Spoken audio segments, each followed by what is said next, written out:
sementara di Kitabul Mahabbah wal Iski itu dialeknya syariat itu kacau sekali. Kacaunya, saya diminta Allah supaya kamu berdoa supaya ada hujan. Ini kudungan ini kacau nih pol. Ya Allah, apa hujan angin sudah tidak nurut sama jenengan sehingga ada hujan? Apa engkau takut stok bisinglit tidak nurunkan hujan? Kacau semua, semuanya doanya itu kacau secara syariat. Tapi itu cara barah manja sama Allah. Faham Musa bibat sih di kitab-kitab Musa ingin jotos bar karena cara syariat salah. Tapi jawabnya Allah, ojo jotosi Musa, ojo taboki. Innahu yudhikuni fil yaumi salasa marra. Ono sing innahu adhakani fil yaumi salasa marra. Aku seneng mbek gaya dongane dekne aku seneng. Ora usah diterjemah bikin saya tertawa kenyamanan. Kalau hujan tidak turun karena mereka maksiat ya Allah, maksiatuhum la tadruka, maksiat mereka itu tidak bahaya bagi engkau. Engkau itu zat sing la tadruka maksiatuhum, engkau zat sing wong kabeh maksiat itu mboten ngefek. Kok jenengan pertimbangno apa ben wis. Jadi Ihya itu satu kitab yang nak ngebabno serius. Kula nggih gumun mbek Imam Ghazali, cara kepanggih. Niku kula ngaji mbek Habib Muhammad, bareng-bareng ngaji ning Imam Ghazali. Itu kalau bikin bab Kitabu misalnya Fawaidin Nikah. Wah, itu koyok nikah wajib karena dengan nikah ada turunan, ada generasi, ada penerus tauhid. Tapi bareng Kitabu Afatin Nikah, koyok nikah itu haram. Padahal dikarang satu orang. Gara-gara nikah katut bojo, gara-gara bojo akhirnya polah, gara-gara anak. Wes rib. Dikarang satu orang.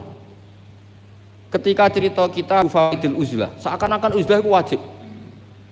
Uzlah itu kapan? Ketika di mana-mana ada dosa. Saiki apa dosa? Kalau nanti ketemu kanca kula Gus, nak ketemu ngayu, senenge ketemu wong elek tak arani. Lah terus kowe suci. Ya iya lho Gus, nak ketemu ngayu kan sahabat padha, ketemu wong elek ya ngenyek ku ya dosa. Kan sama kan ketemu wong ayu dosane sahabat, ketemu wong elek dosane ngenyek. Ribet kan? Ketemu wong sugih dosane tomak, ketemu wong melarat dosane nyepelekno, ribet kan? Ketemu Habib Muhammad tak pas-pasannya jaluk ning swarga kan ya ribet. Wong tak pas-pasannya kok jaluk ning swarga. Tak di tenanan sumpet betul. Iki kadang kiai iki ngoten Gus. Salam template 100.000 jaluk swarga ribet kan. Setahun pisan ya juke swarga. Biar hisab bisa lho. Iki gak terima asline Habib Muhammad ya ora trimo. Kan ribet. Ya tapi misalnya dekne ra gelem hormat Habib iki luwih salah meneh kan. Dunia iku ribet. Sehingga penting uzlah. Tapi ketika Imam Ghazali ngarang Kitabu Afatil Uzlah, gara-gara uzlah gak ono taklimu umat Rasulullah Muhammad sallallahu alaihi wasallam, gak ono syiarul jamaah, gak syiaruddin, gak ada syairullah. Wong nak uzlah kabeh iku ora ono kebaikan, ora ono kebenaran, anane maksiatullah. Jadi pas ngarang Fawaidul Uzlah kaya-kaya uzlah iku wajib, pas ngarang Afatul Uzlah kaya-kaya uzlah iku sekarang oleh satu orang. Ketika ngarang kita Roja, terus koyok-koyok hubungan dengan Allah ku nyaman senyaman-nyamannya. Saking nyamannya Roja di situ itu Imam Ghazali cerita, nanti ketika di mahsyar itu lama ditanya sama Allah, gimana kabar kalian? Saking udine ulama itu tiga dosa kula ngeluh semua. Tapi ada salah lama sing ngendikan gini, nggih Gusti dosa kula kathah, tapi sing jelas mboten enten dosa sirik. Jenengan janji nak dosa liyane sirik jenengan sepuro, niki ketajiran sepuro. Ternyata Allah suka yang ini. Ya wis tak sepuro. Itu di kitab Roja. Tapi ketika ngarang Tabul Khauf, wes kabeh. Kamu jangan terjebak tertipu oleh tempat yang paling soleh, paling baik. Kurang apanya surga? Gara-gara kesalahan Nabi Adam tetap diusir dari surga. Kamu juga jangan terjebak tertipu dekat sama orang hebat, orang soleh ketika kamu tidak bisa meniru kesolehan itu. Kurang dekatnya Abu Jahal, Abu Lahab dengan orang-orang soleh di sekitarnya, tapi tidak bisa memanfaatkan orang-orang soleh itu. Oh beliau cerita betapa keliru terus ketika ngarang bab apa? Khauf. Jadi ketika ngarang bab Rojak seakan-akan hidup semudah itu, ketika ngarang bab Khauf seakan-akan hidup itu sesulit itu. Dikarang oleh satu orang.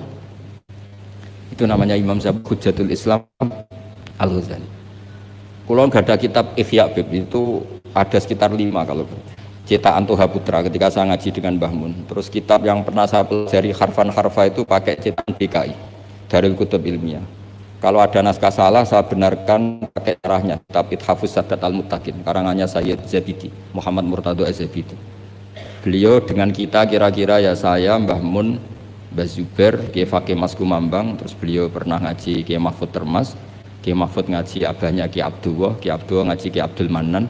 Kiai Abdul Manan ini awaluman sing dari Jawa sing yulazimu Sayyid Zabidi. Terus orang Indonesia itu luar biasa. Kiai Abdul Manan ini pertama Kiai Jawa sing mulazamah kalian Sayyid Zabidi Sohibul Ithaf. Jadi sanad kita ke beliau kira-kira 6 lah. Ini luar biasanya kita sebagai orang Indonesia. Makanya saya ini dekat sama Habib Muhammad mulai dulu dekat karena sanad kita ketika sampai Sayyid Zaini Dahlan, misalnya saya Mbah Mun, Mbah Zubair, atau saya Mbah Mun, Mbah Karim, Mbah Hasim, Mbah Mahfud, ini sedang ngaji Sayyid Abi Bakar Sato. Sayyid Abi Bakar Sato ini ngaji Sayyid Zaini Dahlan.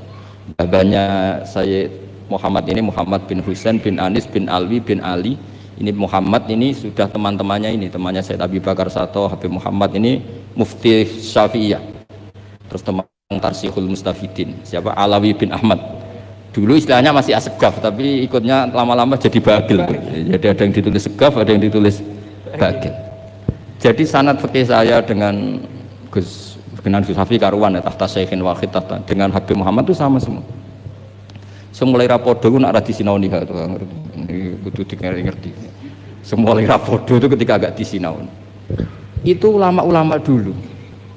Saya baca I'anatul Thalibin itu dulu ulama Arab itu tidak pernah kebayang ono korban patungan, tapi gara-gara ada surat menyuratnya ulama-ulama Jawa, beliau menyebut ada banyak rosail min ardi Jawa yang mengirimkan uang supaya dikorbankan di Arab Saudi.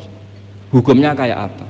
Jadi ngirim uang supaya dibelanjakan di Arab kemudian jadi udhiyah. Begitu juga kitab Buhyatul Mustarsyidin itu sudah ngomentari wa amma ardu Batavia.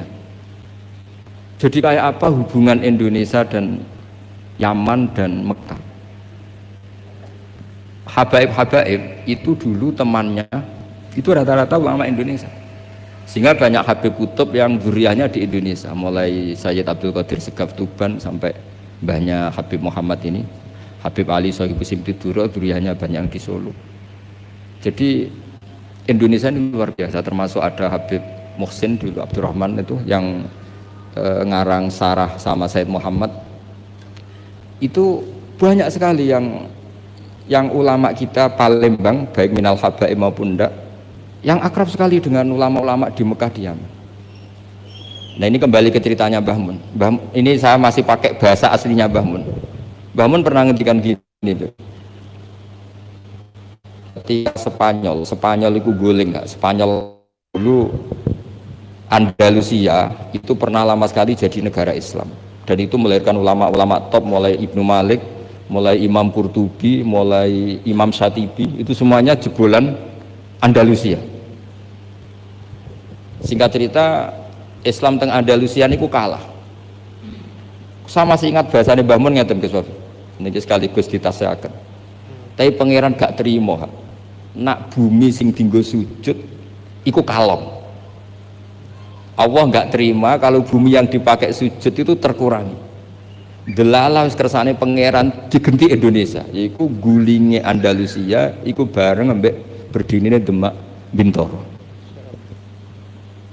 Dan sodako Syekhuna Maimun. Ketika Indonesia banyak yang Islam itu bukan sekedar Islam kebanyakan kayak di negara-negara lain. Banyak ulama-ulama top sing saged ngarang kitab kados jayane Islam teng Andalusia. Wonten Syekh Nawawi Banten, wonten Syekh Mahfud At-Turmusi, wonten Syekh Muhammad Khotib Al-Minang Kabu, wonten Syekh Bakir Jogja, Syekh Nur Bakir, terus Mbah Zubair ngarang Al-Qolaid Al-Uluyah, gadah Takrirat kata, Mbah Mun juga gadah karangan banyak. Karena Dewi Mbah Mun sama masih ingat betul, Allah gak terima nak bumi sing dienggo sujud goleng ra ono gentine. Jadi tiga genti itu cara bangun itu Indonesia. Nah, saat ini kita delok pola-pola Rabitatul Alam Al-Islami ketika istifta hal-hal yang krusial kayak tausiatul mina, tausiatul matof. Sama masih ingat betul di antara yang ditanya itu Syekhina Kiai Haji bin Zubair. Itu mirip kalau ada kitab nih Gus Wafi, Qadayal Haji wal Umrah. Itu milik resmi Hayatul Ulya Wahabi. Itu ternyata di situ juga menyertakan fatwa-fatwa ulama dari Jawa, termasuk merujuk Syekh Muhammad Khatib Al-Minangkabau Nawawi Banten. Artinya betapa ulama kita ini dengan ulama di Mekah maupun di Yaman itu begitu dekat. Sehingga ini saya punya bukti di kitab Al-Iqdul Farid, di antara orang-orang Indonesia yang disebut Said Muhammad, di sini ada Habib Salim Jindan, beliau pernah istifadah sama Habib Salim Jindan, Habib keluarga Queen Al-Habsyi yang Abdurrahman ya. Itu mulai dulu. Sehingga kalau suwon santri-santri sing teng mriki dherekaken Gus Wafi, kula nate mriki ketika Mbah Mun dulu meresmikan pondok ini, saya datang ketika ada ijazah Thariqah Sadziliyah atau mriki kula hormat mriki. Pas itu dirawuhi kalau nggak salah Pak Ganjar sama Gus Saiful Yusuf sih. Pak Saiful Yusuf. Yai cerita mazhab napa Sadziliyah. Saya masih ingat pernah didhawuhi Yai, hak Wafi iku bejo mergo genteni Mbah Rozak dhisik sing gawa Sadziliyah ning kawasan Solo iku Mbah Rozak. Mbah Rozak iku nggih berarti bin Abdullah sih. Kan Mbah Mahfud, Mbah Dimyati, Mbah Rozak sing bin sinten? Abdullah bin Abdul Manan. Terus riyen Mbah Mahfud sing nekuni usul fikih, terus Mbah Mahfud digenti Mbah Dimyati teng pundi? Termas, terus sing Thariqah Sadziliyah niku dibeto Mbah Abdul Razak. Terus kula suwun niki sanad musalsal saking guru-guru dan ndak pernah meninggalkan kitab Ihya. Kula riyen nggih sering belajar bareng kalian Gus Kamil nggih sak kamar kula banyak tahu tentang kitab I'anatul Thalibin Ihya. Kula jek eling kula riyen sinau ana ngangge kitab Gus Kamil pancen gentosan. Riyen niku terus duka ya. Oh, duka saking susah urip terus pundi kitab gentenan dhisik. Di kula niku eling kula niku ngangge kitab mengke dienggo Gus Sofur, kadang Gus Kamil damel kitab mengke kula damel. Mbok saking malese tuku ra duwe dhuwit. Mbok saking belinge wong anggaran go tuku kitab go liyane niku mboten sing jelas udzon niku haram. Dadi ngoten mawon dadi serasa dijerak-jerak, sing jelas udzon niku haram. Meskipun resiko husnudzon kadang ya bodho, karo nakal di husnudzoni gitu. Tapi dulu itu kalau jeling dawe Gus Sofur, dhisik wong belajar i'anah setengah hafal. Kenapa setengah hafal? Karena ada bahsul masai. Ya ini wong alim alama. Niku nak musyawarah nggih dibantai tiyang kathah. Kula jek menangi Abah kersa dadi lajnah Gus. Karena ya ini nggih cerdas tenan, tapi kadang-kadang cerdasnya wong dikalahno ambek selera. Kula jek eling debat. Sampean ndak harus ikut mazhab ini ya. Kepiting cara sampean halal wa haram? Umumnya wong. Haram kan apa ya halal? Polling, ndak usah benar apa salah, polling saja. Halal apa haram? Umum. Halal kan? Kemudian halal alasannya apa? Ketika orang yang bilang halal ditakoki, yuyu hukumnya piye? Mesti muni haram. Mergo yuyu ku amfibi. Tapi alasan yang sama kan ada di kepiting. Yuyu haram kan enggak masalah, cilik tapi nak kepiting haram kan eman-eman. Padahal ketika ngaram noyu alasannya amfibi kan. Kalau alasannya amfibi berarti kepiting tetap menang kan? Karena eman. Nah singkat cerita gini Gus Wafi, ketika debat saya masih ingat betul. Ya tentu yang bantah itu bukan anak sarang tapi delegasi dari yang lain. Tapi gambar di mulut itu niku ya kepiting kirang setunggal. Walhasil saroton itu maknane apa? Jawab ya saya masih ingat sampai tak ingat bahasa Arab. Lau suwirol kalbu bisalah sati arjulin akultum innahu ghairu kalbin. Saiki misalnya asu digambar sikile mok telu apa terus gak asu. Wong kurang sikil sitok kok ribet. Jadi, saya itu masih menangi ya itu kersa dadi napa musakhe terus debat. Jadi memang watak dari ilmu itu memang ada apa? Ada naket, ada intikot. Tapi tentu tetap menjaga adab. Jadi dulu Mas Zubair ya kadang di era Mbah Mun itu beda. Dulu Mbah Zubair itu tak fanatik, kalau ada buyutun mutalasikoh, ada rumah jejer-jejer, meskipun namanya zakulun bismin, meskipun namanya beda-beda, terus satu. Tapi era Mbah Mun, ya sudah, kalau namanya zakulun bismin, ya sudah boleh banyak. Makanya jenengan ampun kaget kalau suatu saat putrane yai fatwanya secara fikih beda dengan abahnya, itu biasa. Dulu Taqiyuddin As-Subki sama Tajuddin As-Subki itu kitab dikarang abahnya, disarai anaknya. Kadang anaknya ngeritik abahnya, tapi fil ilmi lah ya, bukan. Jadi itu biasa. Jadi supaya sampean nanti familiar dengan ikhtilafatil ulama, itu familiar. Sayyid Ali Zainal Abidin, mbah-mbahnya Habib Muhammad, itu nggak derek-derek politik, ngikuti mazhabnya Pak Dinya Sayyid Hasan, karena Sayyid Hasan itu menyerahkan semua wilayah kepada Muawiyah. Artinya ya biasa ikut Pak Dinya. Tapi beberapa orang Hasani itu ingin negara ini harus dipimpin orang soleh, sehingga Al-Adarisa yang dibangga-banggakan Mbah Mun itu mimpin Maroko. Jadi Al-Hasani banyak yang kerso politik sehingga jadi raja-raja di Maroko. Al-Husaini sebagian nggak ngikuti politik, derek no Sayyid Hasan. Nah itu biasa, maksudnya dalam apa, ya sudah, semuanya itu istihad, semuanya itu baik asal dilakukan oleh orang-orang soleh radhiyallahu anhum. Di kulo badhe tabarruk ngingat yai niki, sekaligus kulo ngenang betapa Mbah Mun kersane dituruti pangeran.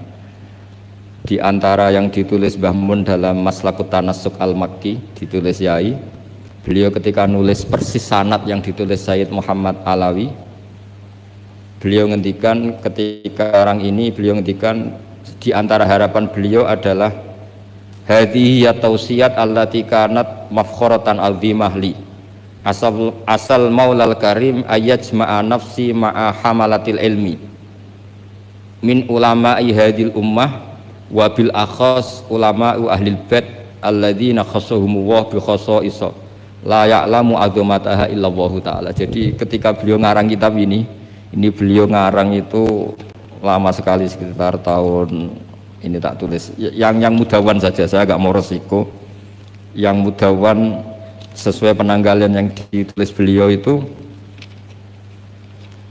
ini tak lama sekali beliau mengarang kitab ini. Itu beliau diantara harapan besarnya, semoga nanti saya dipertemukan dengan amalatil ilm wabil akhos ulama'u ahlil apa bait.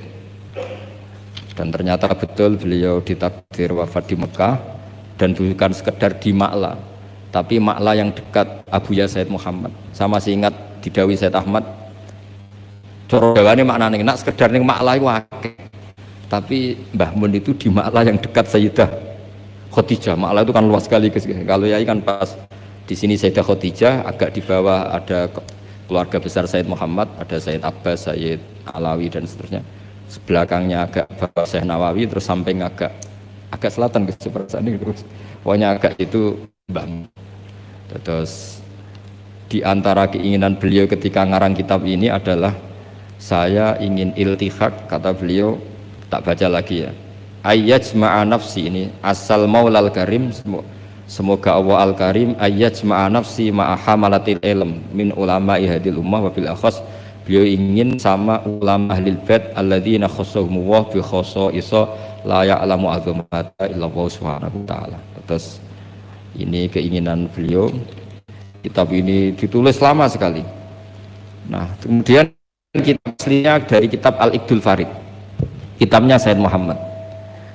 Nah ini tadi sesuai pesanannya Gus Wafi, saya akan menceritakan cara ngarang orang dulu. Terus ini yang kitab ini tak nomerin, ini nomor yang menjadi di kitabnya Mbah Mun. Kemudian kitabnya Mbah Mun tak nomeri, ini nomor yang ada di kitabnya Sayyid Muhammad. Itu beliau menukil tuh harfan bi harfin, kalimatan bi kalimatin, tidak ada yang dirubah sama sekali. Nah yang ini kemudian masalah bagi kita, karena kalau tradisi kita itu mutabi itu ikut guru. Nah problemnya sekarang banyak orang beragama kemudian kalau niru guru atau orang sebelumnya dianggap plagiat. Akhirnya banyak pakar Islam sekarang yang memaksakan punya pendapat sementing beda. Memang aturannya kalau anut malah salah, dianggap plagiat. Sementara di pesantren ilmu itu harus anut, al ilmu nurun tadi, ilmu itu harus nurun sebelumnya. Lah ini terus repot kita. Makanya kita yang saya kan sering kumpul orang kampus, itu menjelaskan ke orang kampus itu bingung. Karena mereka inginnya di Islam itu ada pembaharuan. Sementara kita inginnya itu muttabi. Jadi ini PR Gus ya, PR bagi saya, Habib Muhammad, semuanya. Karena kalau kita membiarkan adat kampus dalam konteks agama ya, mereka boleh kreasi ijtihad. Kayak apa bahayanya agama ini? Karena mereka itu siapa? Kan ini hukum wa rasulih, bukan semau gue. Bisa khoda ilaha wa orang yang ikuti apa? Hawa nafsu. Makanya ada seorang kiai di Rembang itu unik. Itu kalau ada orang anaknya sekolah di jurusan teknologi atau sains atau apalah yang umum malah boleh. Alasannya beliau paling utak-atik sekrup ini. Tapi kalau orang nggak bakat alim kok sekolah di jurusan agama malah nggak boleh karena takutnya utak-atik agama. Jadi kiai itu yang kadang unik. Bahwa rai-rai bakat ulama kok sekolah ning jurusan agama. Ora oleh. Mari utak-atik agama. Tidak jurusan pesawat atau mobil malah boleh, paling utak-atik skrup. Ini kata kiai itu loh, bukan kata saya. Dulu saya ya eskal, kok bisa begitu. Tapi setelah ngaji itu menjadi tahu memang perbedaan ekstrim kita adalah kalau di kampus itu ilmu itu harus ditemukan sendiri, kalau niru itu plagiat. Di pondok kalau niru itu mubtadi, bukan muttabi. Akhirnya ribet. Makanya akhirnya terus kita bagaimana? Bangun ngendikan ya alal akil ayun arifan bi zamani, mukbilan bisani, arifan bi zamani dan seterusnya. Ya sudah materinya sama tapi dikemas yang beda. Nah ini yang kenangan saya sama Mbah Mun. Mbah Mun itu kalau nerangkan tauhid aslul wujud. Itu pakai kitab Husnul Hamidiyah Gus Wafi itu sama Yai masih digambar. Sama saya ingat betul di kitab Husnul Hamidiyah itu ada gambar piramida. Ya digambar. Mbok gambar bulet kaya apa kata Mbah Mun, tetap dimulai dari satu titik. Kue gambar sukses cara sukses, misalnya saya gambar gedung ini atau gambar hewan pasti tidak bisa. Tapi piye wae bulete gambar itu tetap dimulai dari satu titik.